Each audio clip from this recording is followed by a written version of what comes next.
And we'll hit the clock. All right, hi guys. Hi.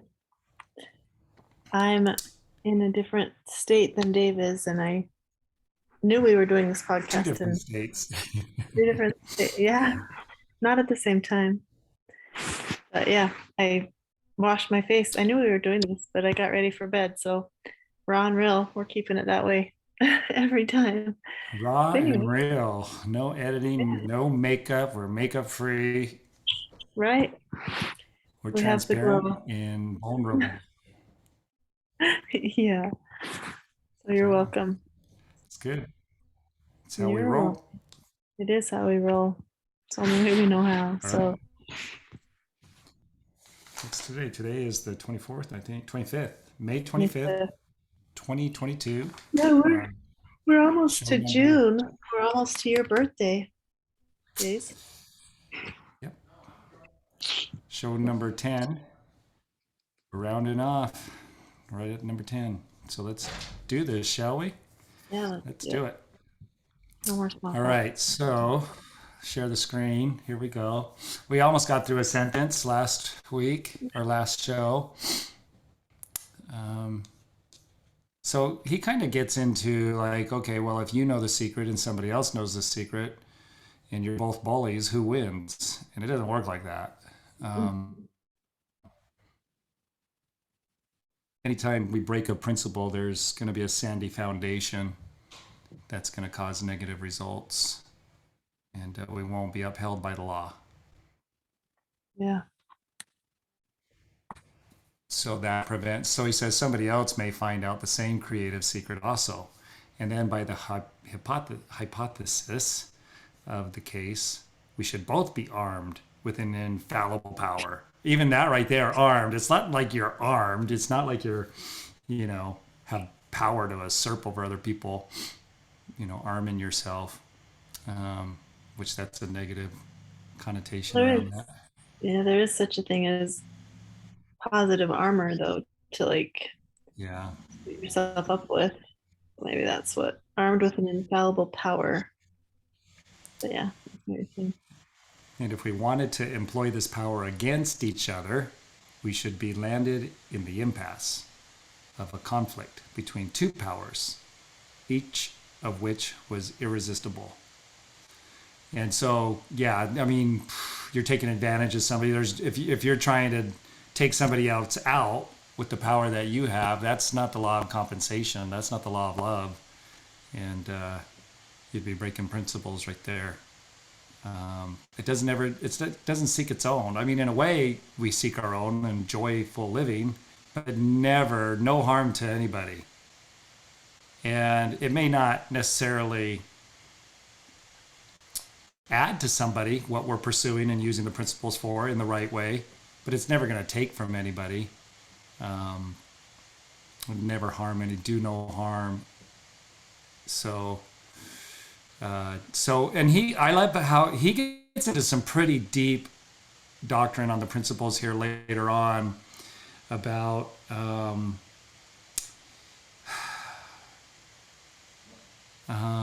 let's see, what was it that was reminding me of that here? And if wanted to employ this power against each other, how this intelligent power it doesn't decide though. It doesn't have a deciding faculty within it. Because if it did, then it could decide to create in a way that would need us, and therefore there could be an impasse there.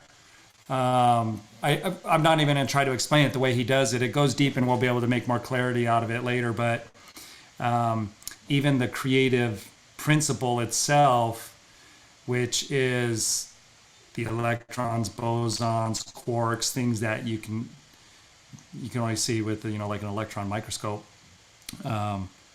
coming together, the ether, all that comes together based on vibrations from intelligent mental faculties that have the ability to do that, like yours and mine, ours, all of ours, the divine faculties, which let's mention those here. Can you remember all six of them? Like usually I can't I forget one of them, but let's see what we do. Do you want to mention the ones that you could remember? There's six mental faculties that we have that give us the creative ability. There's imagination, there's will, there's, I just wrote these out for my group the other day. Um, what are they? Like your I'm only brain remembering probably going in a whole different direction. I know that you know them. Well, let's see. What did you say? Imagination and will, imagination and will. perception, reason, intuition, and memory. Yes, those are the six. Good job. So those were the only beings that have only beings, only intelligent life form that has that. Dogs don't have it, rats don't have it, monkeys don't have it. They don't have it on the level we do. Reasoning on the level that we can, the imagination, will, all of those things can be taken to a very high degree when we become aware of them and how to wield them. And Einstein said imagination is the greatest power there is because knowledge is limited, but imagination is unlimited. And I like to always reference Witzel with that because there's a limitless number of combinations that we can make. So when I say combinations, ideas with our imagination. I mean, look what Disney did and all the different Disney movies there are, let alone, the actual place Disneyland.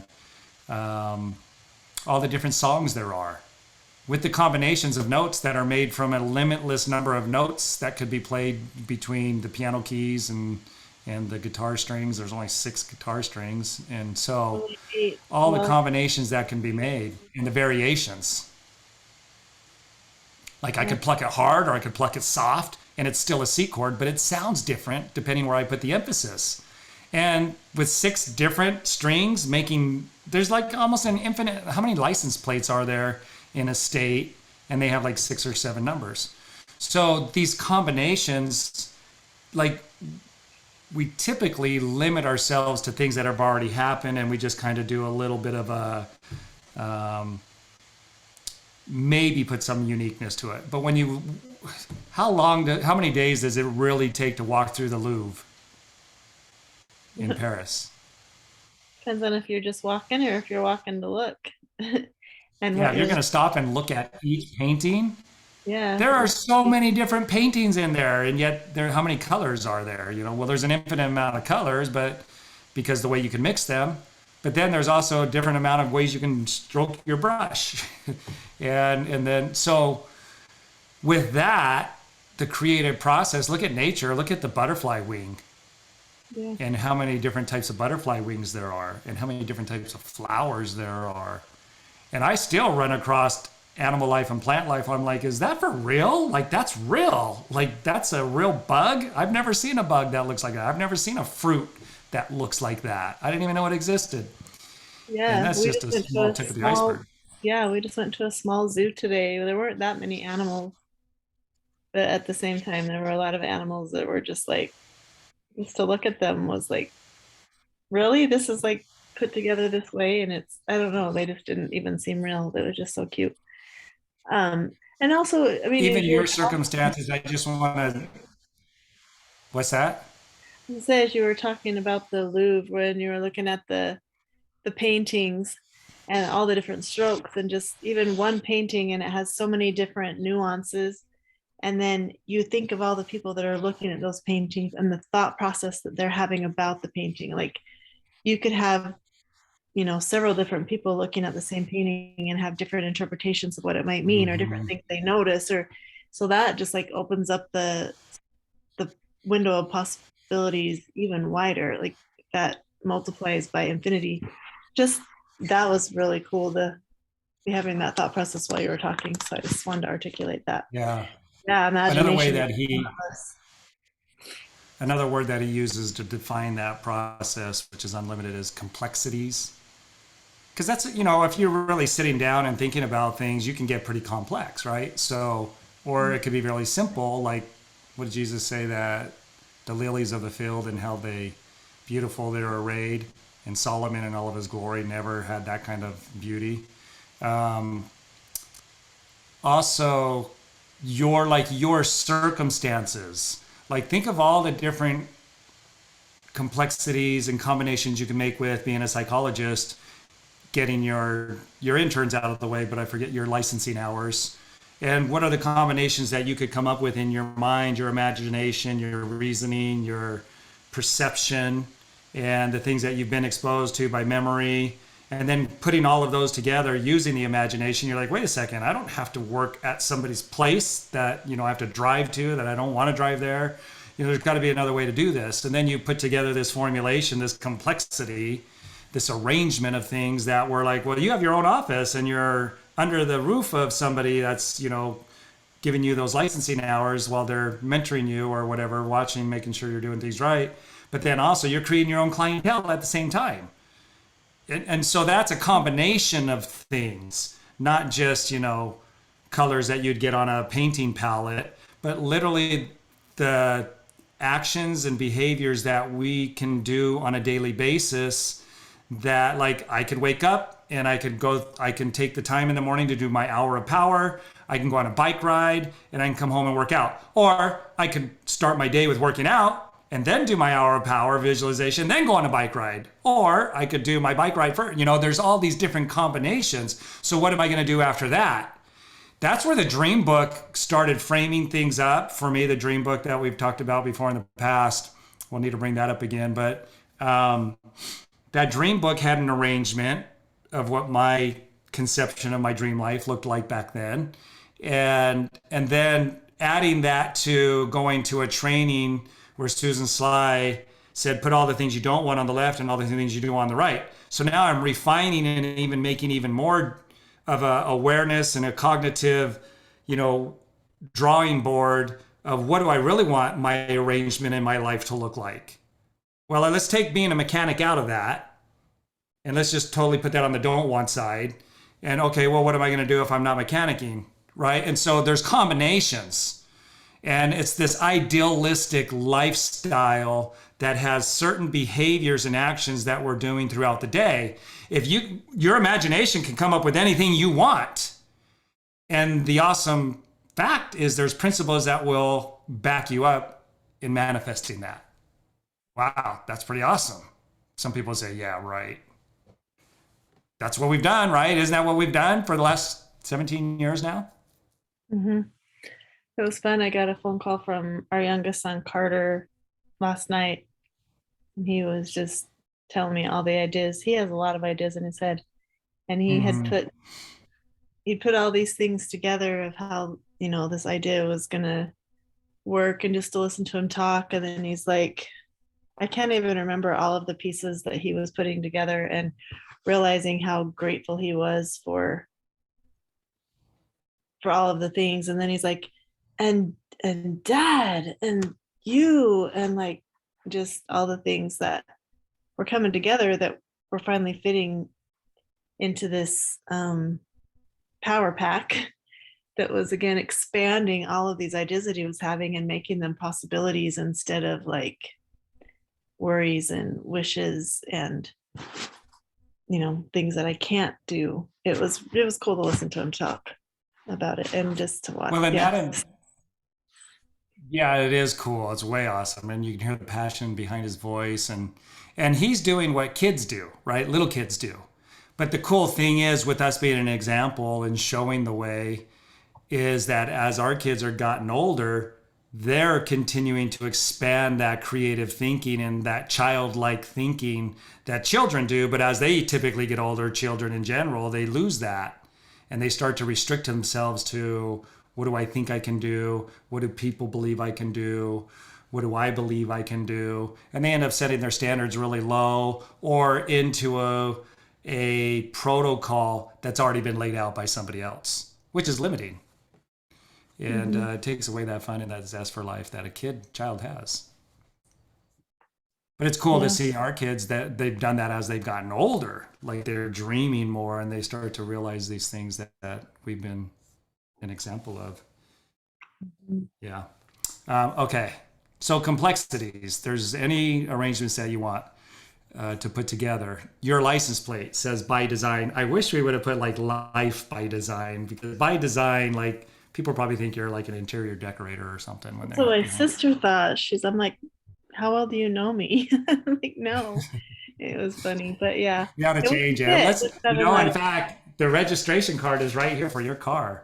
We could change the license plate. I can go in and do that. So come up with Okay, what you want. We'll change the license plate. get all those complexities. Taking the 26 letters of the alphabet that expand, I mean, that open up the whole universe by the way they're put together. So anyway, not to drag that into the ground, but there's just so many ways to look at the possibilities.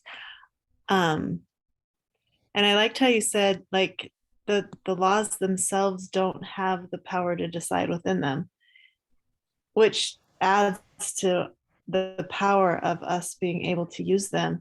Because if they could decide, they would maybe one day decide not to follow their own law that day, you know.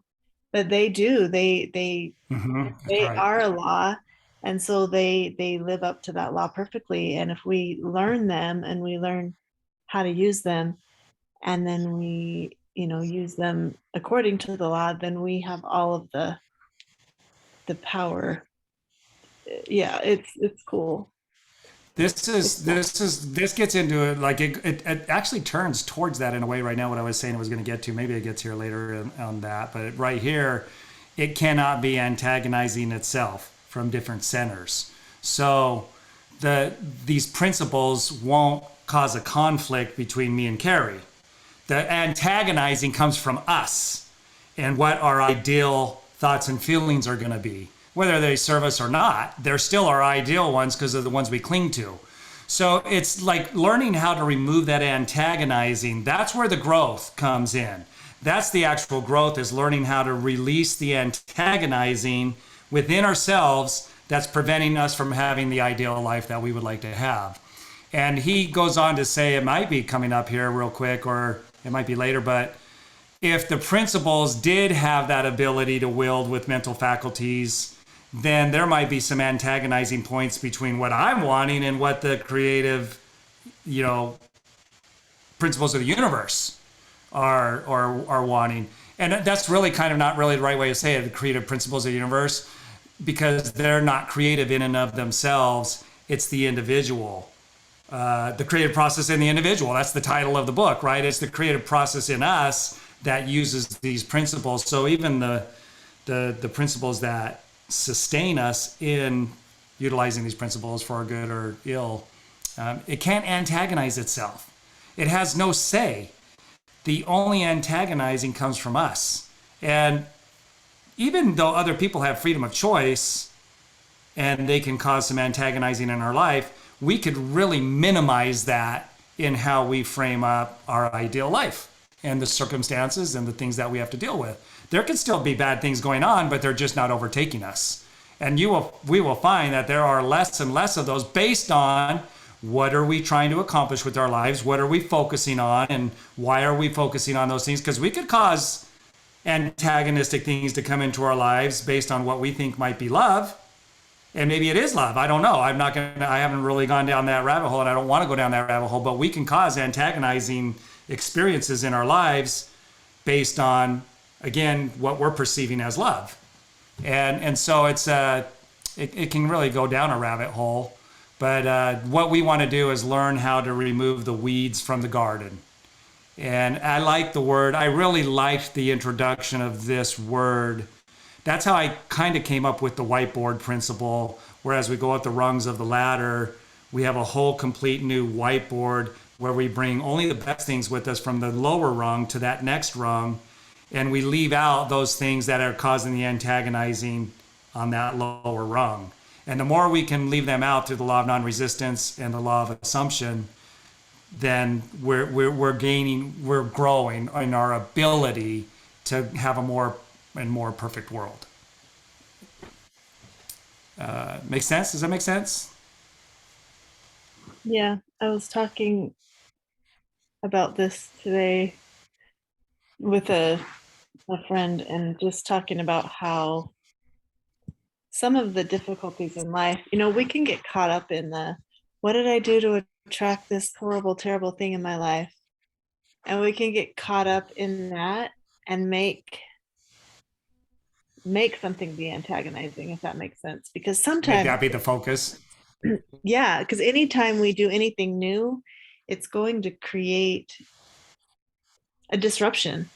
And the disruption for a while is often going to feel like chaos or like, you know, I talk about dance a lot. Like if I'm doing a waltz and I have a partner and then I decide I want to do the salsa, and I don't tell my partner that I'm going to do the salsa, or he's not, maybe, like maybe I've learned the salsa and you and I are waltzing and I don't tell you how to do the salsa, I just start salsaing. I'm going to bump into your nose and step on your feet, and it's going to hurt for a while, right? And then I could say, oh, how did I attract all this? And I could go back to doing the waltz and feel like I'm a bad person because I created this problem. Or I could keep doing the salsa and teach you how to do the salsa and let things change and actually take myself to a better place. And so, yeah, if I can, it's the way I think about it. If I think about all of this, the newness that feels chaotic for a minute as, oh, shoot, I've done something wrong. How did I attract this into my life? And think about it as a negative thing. We are going to antagonize ourselves. We're going to antagonize our progress and all the powers that be that are working together to create what it is that we're creating. Or we can think of it as, here's change, I'm feeling change, it's happening, and look forward to what it is that we're wanting. So anyway, that makes Yeah, let me sense. see if I can pull this up. This, and let's see, let me pull up a outline that I have here. Okay, it has the lines already drawn that I want, these ones here. So let's say that we're here, and I'm going to throw something out there, whether it's true or not. I think it'll draw a contrast or an example for people to see clearly. So let's say we're here. Let me use red. This is where I'm at currently. So this would be the circumstances, the results, things that are really my experience. This is my day-to-day experience of where I'm at. Good and bad, all of it. And I want to be here. So when we're deciding what it is that we want, so what I want, especially when there's other people involved, like in the environment, like we have to, when I started going on this journey, there's our relationship and then our kids.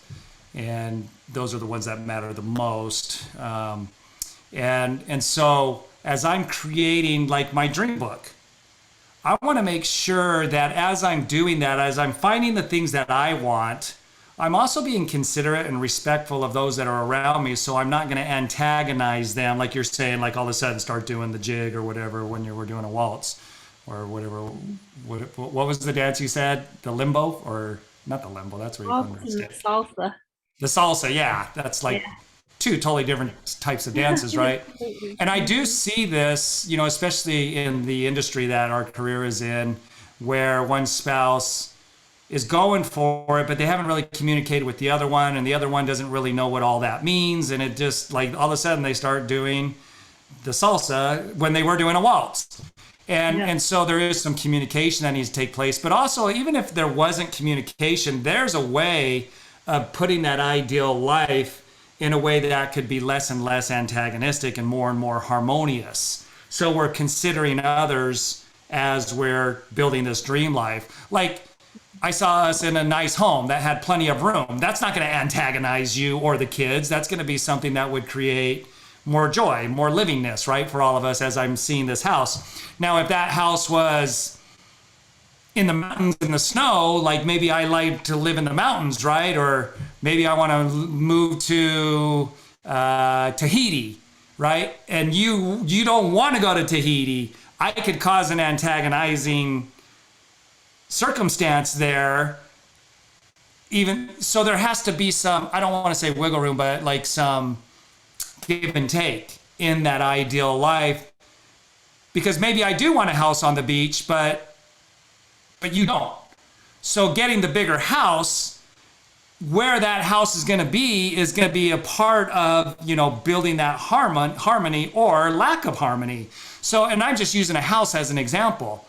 There's more that's in the details of that when we're going to really go for a quantum leap change in our life, where we want the circumstances and the experiences to be completely different. Like it would be a total career change. We could still do that and create harmony, and also with wisdom create less dissonance, less antagonization as we're creating that. So I think what was I gonna bring up in our example? Like you going back to school, you might have felt like that's gonna cause an antagonizing thing for the whole family. Like it's gonna mess it up, when really we were like cheering you on, right? Like, and so we can have some false concepts based on our paradigm and how we think other people feel about the things that we're doing. Do you want to speak to that a little bit? Like, is there anything there that might parallel with you going back to school and what you thought that might do to us as a family? And maybe it does do that to us as a family, causes a disruption. But really, in the bigger picture, look where you're at now. Like everybody's like, we love what you're doing, and as a family, we applaud it and celebrate that with you, and respect and honor that, and even admire, right? But back in the beginning, so instead of the antagonizing being a proactive thing that, hey, I'm going to try and create harmony, sometimes we don't go for that ideal lifestyle because we think that in doing that, we're going to cause an antagonizing circumstance, but it really wouldn't. It would actually create more beauty and all of that. Well, yeah, and that's kind of what I was alluding to, using external things. Because, internal changes do bring about external changes, right? That's what this whole podcast is about, really. And a lot of times we interpret the internal changes as chaos. It feels like, doing the waltz and the salsa together.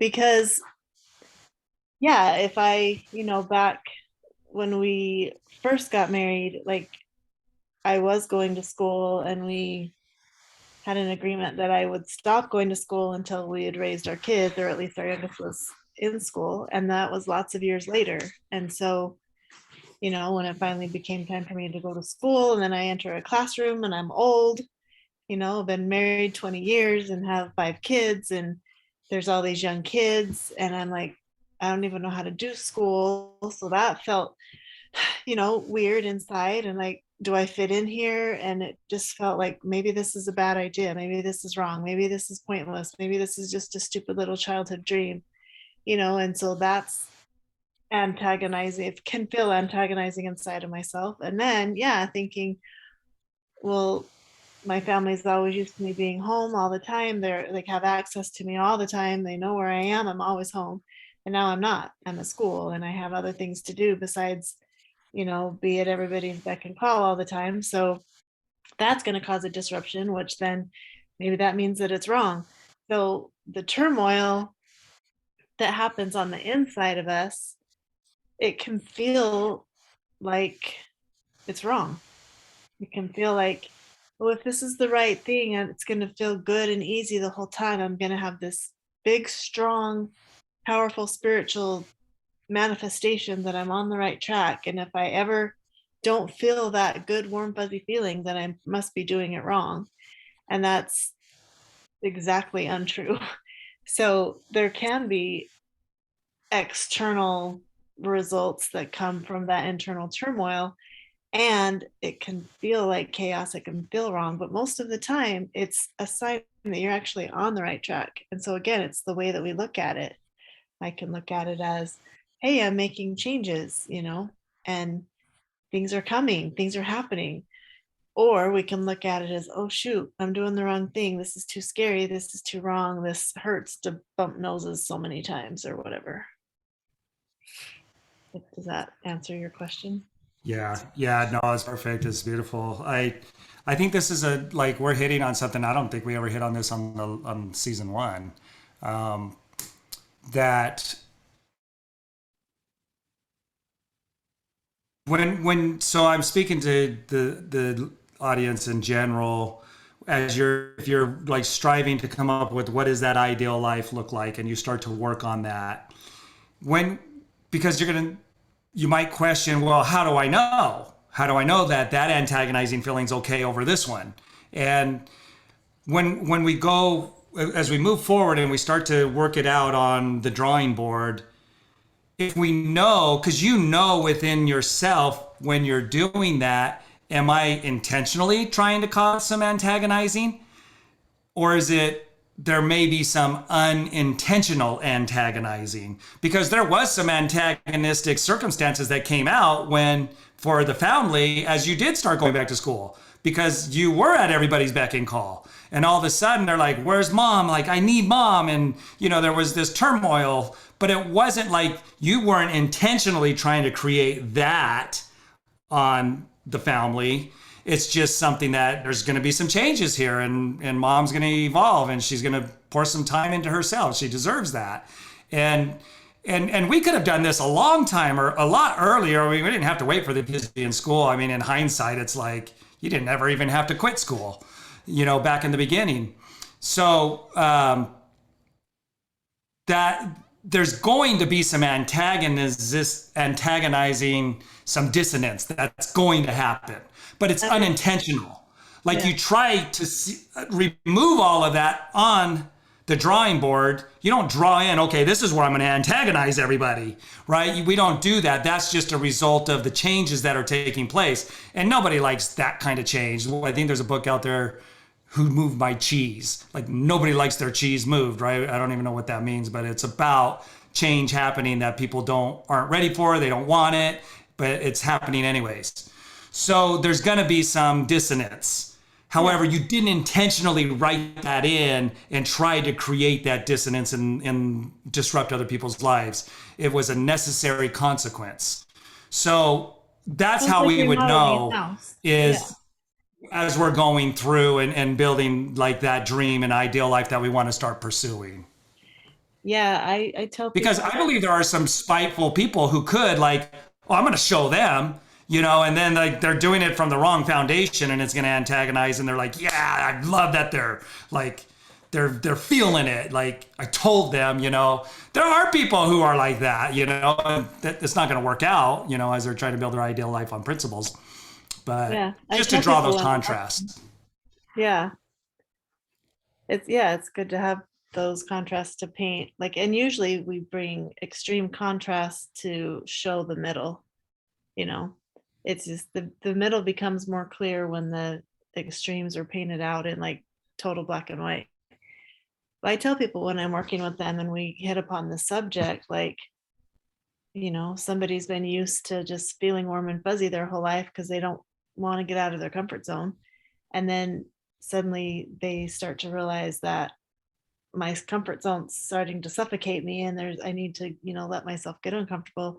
And then they ask the question, how do I know if it's the right thing or the wrong thing? Because it feels horrible. And one of the things that I feel like is a really good indicator is what you said. And like, what are your core values? So I often will have people, let's look at what your core values are. What is it that's important to you? And then is the thing that you're doing, if it goes against your core values, then probably that dissonance you're feeling is a message that it's probably not the right thing to do. But if it doesn't go against your core values, then it's probably a good feeling to be feeling, and wait till you get to the other side because it's incredible.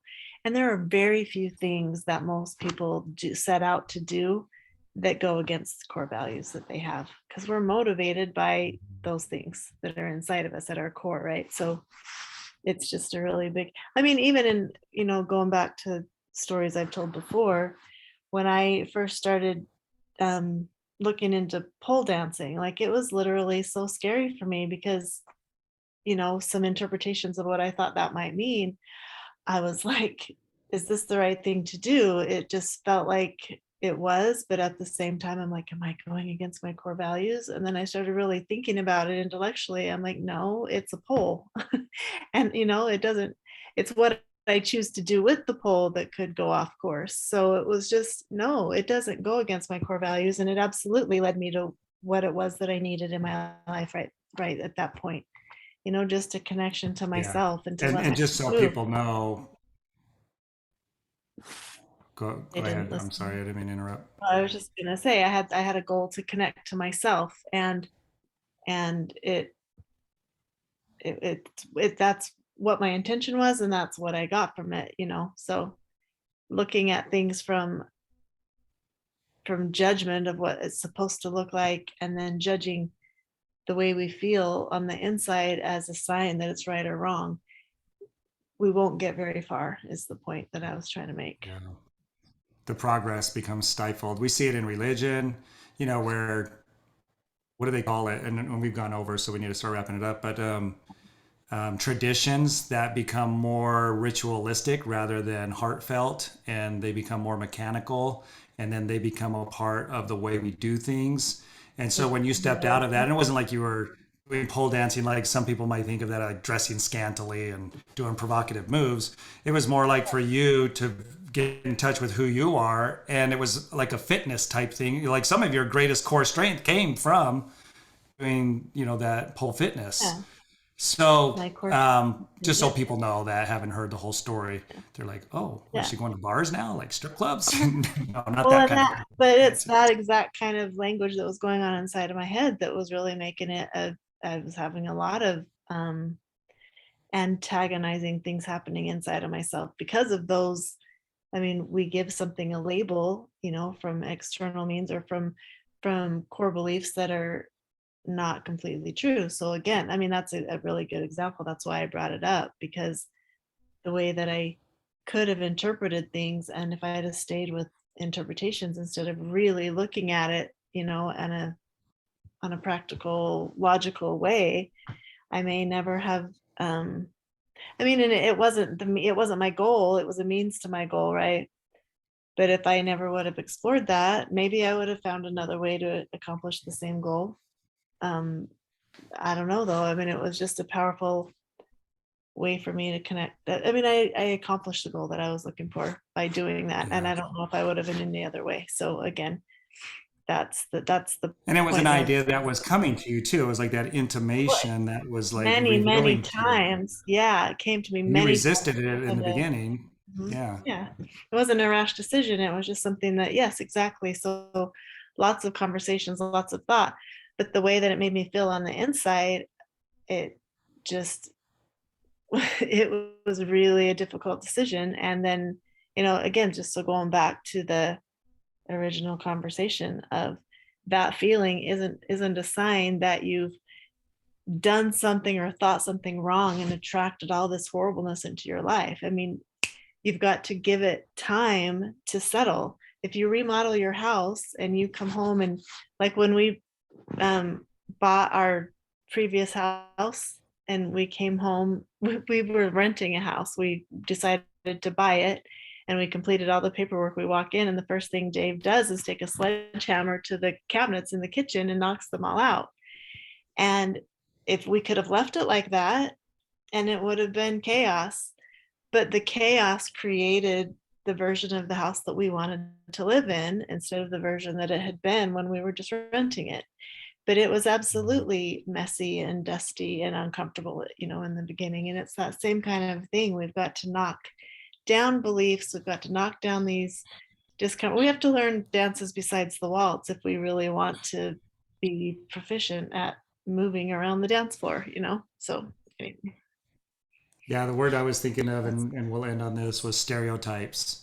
Those labels and yeah. stereotypes that keep us stuck. We don't get out of the stuckness because it's like we become one of those stereotypes. We think we're going to become that stereotype that we detest. But really, it's not. It's like breaking out of that box. Like sometimes we'll say, well, I don't live in a box, and we do things that are spontaneous, but yet the stereotypes are keeping us from taking a pole dancing exercise class or whatever. Um, Mhm. those stereotypes, and I see it a lot, and I've experienced it, and I watch it, and I still see it in a faith-based environment where stereotypes keep people stuck. And we're seeing this rising generation is really challenging those stereotypes. And I think us as adults too are more open and becoming more aware of what those stereotypes are and how that's kind of like a paradigm issue as well. So for the listener that hasn't listened to season 1 with Wallace Wattles and the Science of Getting Rich, we're Charles talking about Hansel, things yeah. like from the perspective, like everybody knows that stuff now. It'll all come back full circle. We still got to get into the very simple things of assuming, the principle of assuming, turning the fantasy into a fact, and what are the principles that we need to start wielding to do that with our mental faculties. So we'll get into that stuff. And just to be clear, we did a stint in between the podcast and this one. That was Wallace Wattles, but the podcast was about Charles Hammel and the Master Key Oh, System. sorry. And then Wallace I Wattles keep and doing that. I keep saying Wallace Wattles. Because that was my first book, really. Podcast. Yeah, your first book. And you talked about it, the Science of Getting Rich, in between, like with the, your business group. So anyway, just to clear that up. And we are still we're still striving to get that first podcast to where it can be accessed more easily. Anyway, okay, yeah, we went over 10 minutes, but hey, big You're deal. welcome. All right, yeah. All right, thanks you guys. We'll see you on the next one. Bye. All right, bye.